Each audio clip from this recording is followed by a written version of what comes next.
नमस्कार, मैं हूं संजय शर्मा। आप देख रहे हैं 4PM न्यूज़ नेटवर्क। क्या इस देश के लिए आपको भी उतनी चिंता हो रही है जितनी मुझे हो रही है? क्या आपको भी लगता है कि देश एक ऐसे रास्ते पे जा रहा है जिसकी मंजिल किसी को समझ नहीं आ रही? क्या आपको भी लगता है कि हम एक ऐसे भंवर में फंस गए हैं जिससे निकल पाना मुश्किल है? मणिपुर की हिंसा की घटना दिल दहलाती है। कोई दिन ऐसा नहीं जा रहा कि जब वहां पे हिंसा ना हो रही हो। क्या प्रधानमंत्री को मणिपुर याद नहीं आता? क्या प्रधानमंत्री के लिए मणिपुर कोई राज्य ही नहीं है? और इसलिए नहीं है कि वहां पे सिर्फ 2 सीटें हैं। 9 साल से ज्यादा कुर्सी पर बैठने के बाद प्रधानमंत्री को अभी भी विपक्ष की कमी नजर आ रही है। प्रधानमंत्री 9 साल के बाद कह रहे हैं कि विपक्ष काम ही नहीं करने दे रहा है। चुनाव के 8-9 महीने बचे हैं और प्रधानमंत्री फिर विपक्ष का नाम ले रहे हैं। अच्छा हुआ चाचा नेहरू भूल गए हैं आजकल। चाचा नेहरू याद नहीं आ रहे। चाचा नेहरू के लिए नहीं कह रहे कि इस देश में जो हालात हैं उसके लिए नेहरू जिम्मेदार है। मणिपुर की जो हिंसा हो रही है उसके लिए नेहरू जिम्मेदार है। आजकल भक्त भी नेहरू भूल गए हैं। एक चीज और भूल गए हैं भक्त। गोदी मीडिया एक चीज और भूल गई है, वो है समान नागरिक संहिता। आपने देखा होगा कई दिनों से आपको इस मुद्दे पे चर्चा ही नहीं मिल रही है। सोशल मीडिया पे गायब है। जो मुद्दा साहेब के लिए ट्रम्प कार्ड बन गया था, जो मुद्दा साहेब को कुर्सी तक पहुंचाने का सपना दिखा रहा था, उस मुद्दे पे चर्चा ही नहीं है। दरअसल साहेब और उनकी चमची गोदी मीडिया इस मुद्दे को लाए थे मुसलमानों को धमकाने के लिए, ये माहौल बनाने के लिए कि मुस्लिमों के बच्चे ज्यादा होते हैं, इसके लिए एक ऐसा कानून बनाएंगे जिसके लिए ज्यादा बच्चे वालों को कुछ नियमों में बांधा जा सके।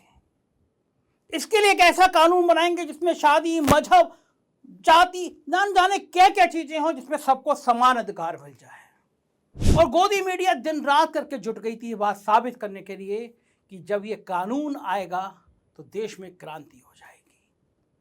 मगर उल्टा हो गया। देश के अलग अलग राज्यों में, पूर्वोत्तर के राज्यों में, आदिवासियों में बात थोड़ा आगे निकल गई।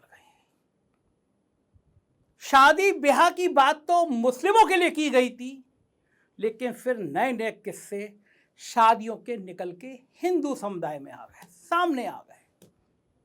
किसी को पता ही नहीं होगा। आप में से मैं एक दावा कर रहा हूं कि बहुत बड़ी संख्या में लोगों को पता नहीं होगा कि इस देश के अलग अलग राज्यों में विवाह की क्या क्या पद्धतियां हैं। दक्षिण के राज्यों में मामा का विवाह भांजी से हो जाता है। आप चौंकेंगे ना।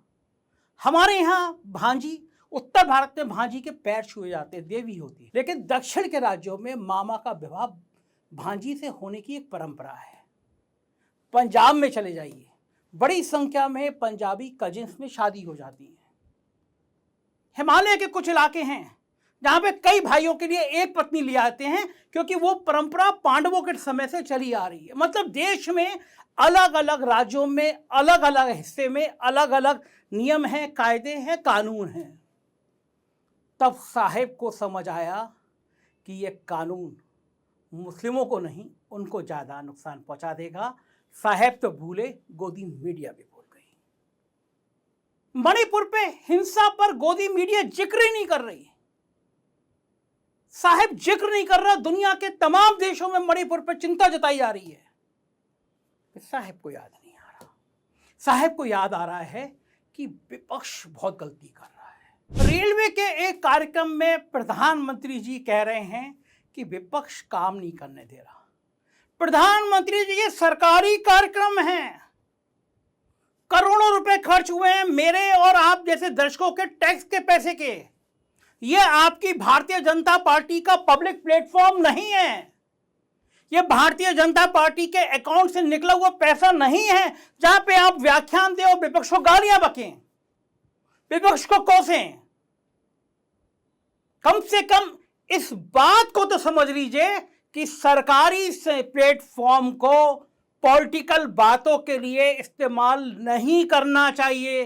कुछ दिन पहले आप एयरपोर्ट का उद्घाटन करने गए और वहां पे भी आप सरकारी कार्यक्रम में विपक्ष को कोसने लगे और आज भी आपने ये किया। सुनिए जरा प्रधानमंत्री जी का नया राग। जब हम देखते हैं तो मन को पीड़ा भी होती है।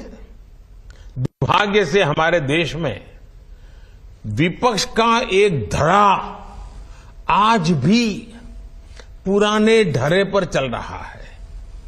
वो आज भी खुद तो कुछ करेंगे नहीं और किसी को करने भी न देंगे, न काम करेंगे न करने देंगे। ये रवैये पर अड़े हुए हैं। देश ने आज की और भविष्य की जरूरतों की चिंता करते हुए संसद की आधुनिक इमारत बनवाई। संसद देश के लोकतंत्र की प्रतीक होती है। उसमें पक्ष विपक्ष सबका प्रतिनिधित्व होता है, लेकिन विपक्ष के इस धड़े ने संसद की नई इमारत का भी विरोध किया। हमने कर्तव्य पथ का विकास किया तो उसका भी विरोध किया गया। इन लोगों ने 70 साल तक देश के वीर शहीदों के लिए वॉर मेमोरियल तक नहीं बनाया। जब हमने नेशनल वॉर मेमोरियल बनाया, उसका निर्माण किया, तो इसकी भी सरेआम आलोचना करते उनको शर्म नहीं आई। सरदार वल्लभ भाई पटेल का स्टैच्यू ऑफ यूनिटी आज दुनिया की सबसे बड़ी मूर्ति है। हर हिंदुस्तानी को गर्व होता है। और कुछ राजनीतिक दल चुनाव के समय तो सरदार साहब को याद कर लेते हैं, लेकिन आज तक इनका एक भी बड़ा नेता स्टैच्यू ऑफ यूनिटी में जाकर के सरदार साहब की इस भव्य प्रतिमा के न दर्शन किए न उन्हें नमन किया है। लेकिन साथियों, हमने देश के विकास को इस सकारात्मक राजनीति से आगे बढ़ाने का फैसला किया है और इसलिए नकारात्मक राजनीति से ऊपर उठकर सकारात्मक राजनीति के मार्ग पर एक मिशन के रूप में हम चल रहे हैं। किस राज्य में किसकी सरकार है, कहां किसका वोट बैंक है, इस सब से ऊपर उठकर हम पूरे देश में विकास को सर्वोच्च प्राथमिकता दे रहे हैं। सबका साथ सबका विकास, ये धरती पर चरितार्थ करने के लिए जी जान से जुटे हैं। प्रधानमंत्री जी परेशान हैं। परेशान नहीं होते तो सरकारी कार्यक्रमों में ये प्लेटफॉर्म नहीं छेड़ते, ये राग नहीं छेड़ते। प्रधानमंत्री परेशान है मणिपुर से, प्रधानमंत्री परेशान है राहुल गांधी से, प्रधानमंत्री परेशान है चंद्रचूड़ से, सुप्रीम कोर्ट से। प्रधानमंत्री जी को उम्मीद ही नहीं थी कि जो गुजरात की civil court, high court Rahul Gandhi को लोकसभा से बाहर का रास्ता दिखा रही है, सुप्रीम कोर्ट राहुल गांधी के लिए लोकसभा का दरवाजा फिर से खोल देगी। प्रधानमंत्री परेशान है कि राहुल गांधी की लोकप्रियता दिन पर दिन बढ़ती जा रही है। प्रधानमंत्री परेशान है कि जिस राहुल गांधी के लिए हजारों करोड़ रुपए खर्च किया गया था कि इसकी जनमानस में पप्पू की छवि बना दो, वो छवि अब एक नायक की बनती जा रही है। लोग कह रहे हैं कि राहुल गांधी जैसा नेता होना चाहिए जिसने अपने शरीर को, तन को और मन को साध लिया। जितना राहुल गांधी पर पीड़न हो रहा है, जितना राहुल गांधी पे हमला हो रहा है, उतनी परेशानी साहब के लिए बढ़ती जा रही है। राहुल गांधी के लिए उतनी सिंपैथी बढ़ती जा रही है। सुप्रीम कोर्ट के फैसले के बाद तत्काल राहुल गांधी की सदस्यता बहाल होनी चाहिए, उसी तरह से जैसे राहुल गांधी को सदस्यता खत्म करने का जल्दबाजी दिखाई। आपको हैरानी होगी कि जब गुजरात की न्यायालय ने राहुल गांधी को 2 साल की सजा दी, कांग्रेस के प्रवक्ता हैं वो कह रहे थे कि उस गुजरात के आदेश को हिंदी अंग्रेजी में ट्रांसलेट करने में घंटों लग जाते, लेकिन कुछ ही देर बाद वो आदेश दिल्ली भी आ गया और राहुल गांधी की सदस्यता चली गई। और कल मेरे प्रोग्राम में एक साहब कह रहे थे कि ऐसा लग रहा था कि मानो कोर्ट को दिल्ली से कोई एक आदेश बना के दे दिया, कोर्ट को तो सिर्फ पढ़ना था। सवाल उठ रहे हैं कि सुप्रीम कोर्ट ने जब माना कि गुजरात के न्यायालय को इस हद तक सजा नहीं देनी चाहिए थी, तो गुजरात के उन जज साहब के खिलाफ कार्रवाई क्यों नहीं हो रही? तो सुप्रीम कोर्ट मान रहा है कि उन्होंने अपनी सीमा से बाहर जाके ये फैसला दिया। क्या जज साहब नहीं जानते थे कि यह फैसला देश की राजनीति का 140 करोड़ की जनता का भविष्य तय करेगा?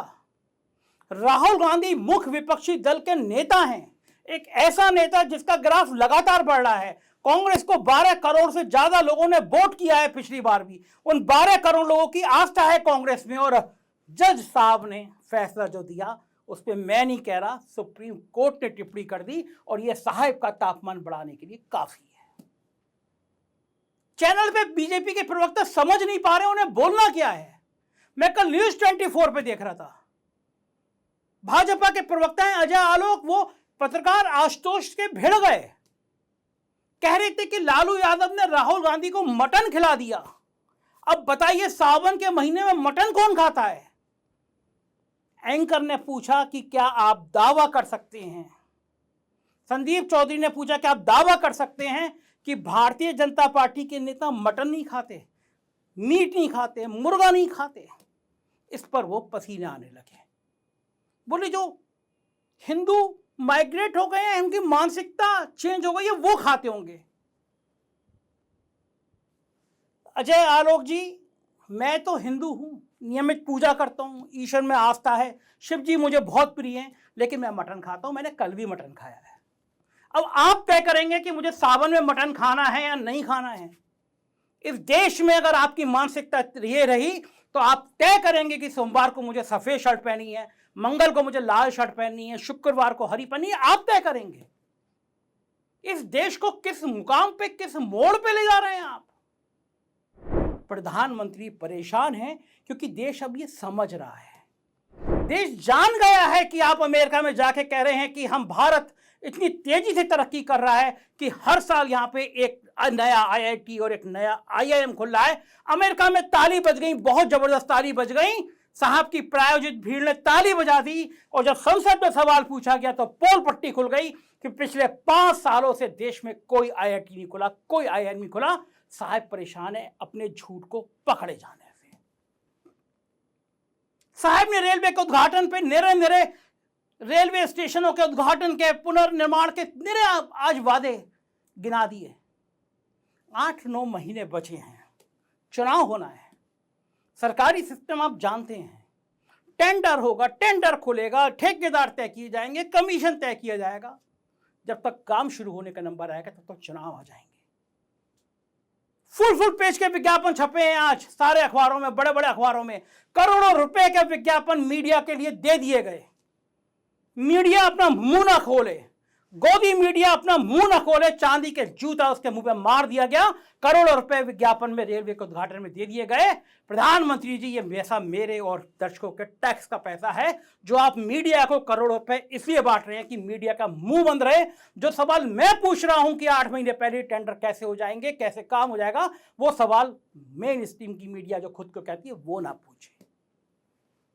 प्रधानमंत्री परेशान है, मुझ जैसे लोगों की जबान बंद नहीं हो पा रही है। प्रधानमंत्री परेशान है कि मुझ जैसे लोगों के खिलाफ तमाम जांचें, तमाम धमकी, तमाम हमले के बाद देश में कुछ लोग हैं जो सच बोलने की हिम्मत कर रहे हैं। प्रधानमंत्री परेशान हैं कि 4 PM देश का 4था नंबर का चैनल कैसे बन गया। इसके इतने व्यू आए कि देश में वो 4थे नंबर पर पहुंच गया। परेशान है, सत्ता परेशान है कि ये जनमानस इस बात को स्वीकार क्यों कर रहा है कि सच ऐसे प्लेटफॉर्म पे बोला जा रहा है। सुरजीत चौधरी, अंजना ओम कश्यप, रूपका लियाकत के साथ प्रधानमंत्री परेशान है क्यों रूपका लियाकत का बिना टमाटर का टोस्ट अब कोई देख नहीं रहा है। लेकिन प्रधानमंत्री जी, अगर आपने अपने वादे पूरे किए होते हैं, आपने 2014 में कहा था कि 2022 तक हर व्यक्ति के सर पर छत होगी, अगर वो छत हो जाती तो संजय शर्मा लाख चिल्ला रहे होते, देश का जनमानस आपको माथे पे बिठाता, सर माथे बिठाता। आपका वादा झूठा निकला। आपने कहा था कि हर साल 2 करोड़ लोगों को नौकरी देंगे, आपने नौकरियां छीन ली। आपने अग्निवीर योजना लिया है, लाखों करोड़ों नौजवानों के सपने तोड़ दिए प्रधानमंत्री जी। आपने आत्महत्या कर ली कुछ नौजवानों ने, भविष्य अंधकार में हो गया। आपने कहा था 15 लाख का वादा आएगा प्रधानमंत्री जी, ये सब झूठ था। और क्षमा कीजिएगा, ये देश अब आपके झूठ को समझ गया है, आपकी पार्टी के झूठ को समझ गया है। अब ये देश कह रहा है कि हिंसा का रास्ता छोड़ो, हरियाणा को मत जलाओ, हरियाणा में आग मत लगाओ, जगह जगह हिंदू मुसलमान मत करो, सांप्रदायिकता का नंगा नाच मत करो। एक बेहतरीन शायर हुए हैं, नाम है अदम गोडवी, उनकी कविता है, मैं पढ़ के सुना रहा हूं आपको। आपको याद कर लेनी चाहिए, ये राजनेताओं के मुंह पे तमाचा है ये कविता। हिंदू या मुस्लिम के एहसासात को मत छेड़िए, हिंदू या मुस्लिम के एहसासात को मत छेड़िए, अपनी कुर्सी के लिए जज्बात को मत छेड़िए। हम में कोई हूड़, कोई शक, कोई मंगोल है, दफन है जो बात, अब उस बात को मत छेड़िए। गर गलतियां बाबर की थी, गर गलतियां बाबर की थी, जुम्मन का घर फिर क्यों जले। ऐसे नाजुक वक्त में हालात को मत छेड़िए। है कहां हिटलर, हलाकू, जार या चंगेज कहां? प्रधानमंत्री जी, है कहां हिटलर, हलाकू, जार या चंगेज कहां? मिट गए सब। कौम की औकात को मत छेड़िए। छेड़िए छेड़िए एक जंग मिलजुल कर गरीबी के खिलाफ। प्रधानमंत्री जी, हमारे मजहबी नगमात को मत छेड़िए, मत छेड़िए। इस मुल्क को बचाइए, जिम्मेदारी आपकी भी है। प्यार का संदेश फैलाइए, लोगों से कहिए यह मुल्क मोहब्बत का है, लोगों से कहिए हर घर में, हर मोहल्ले में एक मोहब्बत का संदेश हो, एक मोहब्बत की दुकान हो। नफरत वालों को बायकॉट करिए, प्यार को बढ़ाइए, बदले में प्यार आपको जरूर मिलेगा। मेरे को अपनी राय से अवगत कराइएगा, मुझे आपकी राय का इंतजार रहेगा। शुक्रिया।